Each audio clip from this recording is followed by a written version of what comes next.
Coucou les amis, j'espère que vous allez tous vous poser une question importante. Quelle température vous avez en ce moment chez vous? Eh oui, je m'intéresse à la météo. Certains pensent me voir venir, mais non, je vais aller sur un autre terrain. Eh ouais, non, mais on ne me voit pas toujours venir. Pourquoi je vous pose cette question? Quelle température il fait chez vous? Parce que tout simplement, vous l'avez certainement remarqué, depuis quelques années, on nous parle de plus en plus d'une température du ressenti. Il fait 30, ressenti 40. Et je me suis posé la question aujourd'hui de savoir à quoi ça servait réellement tout ça. Pour moi, ça sert à rien. Je vais essayer d'étoffer mon argument, si ce n'est d'installer encore une forme de conditionnement. J'ai un cerveau de complotiste modéré, les amis. Alors imaginez, si j'avais un cerveau de complotiste extrémiste, je serais aujourd'hui enfermé. Mais déjà, avec mon cerveau de complotiste modéré, je me pose ce genre de questions. Alors on nous parle de température ressentie, ça fait longtemps que ça existe, la différence entre le réel et le ressenti, mais quand j'étais gamin, à la météo, on me disait, ben voilà, il fait 35, il fait 35, point barre. Maintenant, de plus en plus, vous entendez donc à la météo, les gens nous dire, ben il fait aujourd'hui le ressenti est de temps.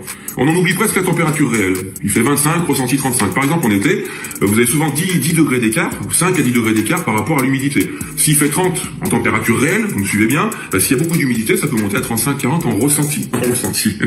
Et qu'est-ce qu'on s'en fout du ressenti? Je vais vous expliquer pourquoi. Alors par contre, s'il y a du vent, c'est facile à comprendre. Il fait 40 degrés, si vous avez du vent, d'ailleurs c'est à ça que servent les ventilateurs, le ressenti, ça sera beaucoup plus supportable. Mais on s'en fout, en réalité, les amis.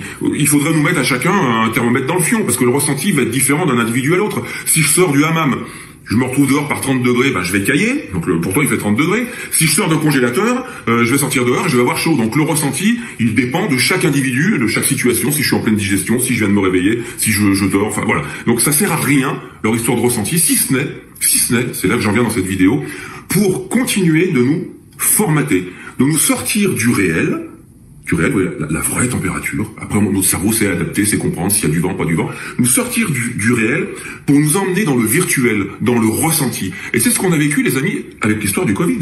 Dans le réel, honnêtement, allez, pour ceux qui veulent être honnêtes, il s'est rien passé de dramatique autour de nous. Non mais réellement, en nombre de morts, papy boum, baby boum, tout s'explique.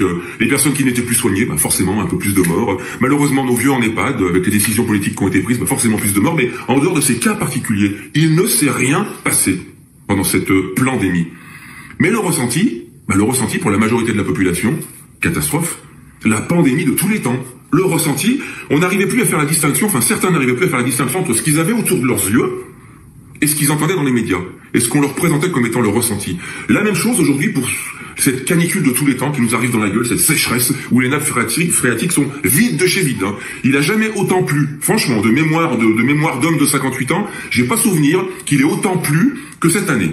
Mais pour autant, les nappes phréatiques sont vides, ça va être la fin du monde, c'est la canicule, c'est la sécheresse, on en a parlé avec le changement climatique, le réchauffement climatique qui devient bouillonnement mondial, voilà, mais on a commencé à conditionner les gens pour qu'en réalité, ce qu'ils ont sous leurs yeux n'a plus aucune importance, ils n'arrivent plus à l'analyser, ce qui compte c'est le ressenti, c'est ce qu'on leur dit de façon virtuelle, dans les médias, dans la propagande. C'est pour ça que j'avais envie d'aborder ce sujet avec vous, parce que ce ressenti, moi ça me gonfle, ce ressenti, j'ai pas envie d'y aller. Moi je vais pas tenir compte du ressenti, je veux tenir compte du réel. Et tant qu'on reste dans le réel, on se fera pas berner, on se fera pas blouser par le ressenti. Macron, il raconte des conneries, ressenti, il raconte de grosses conneries.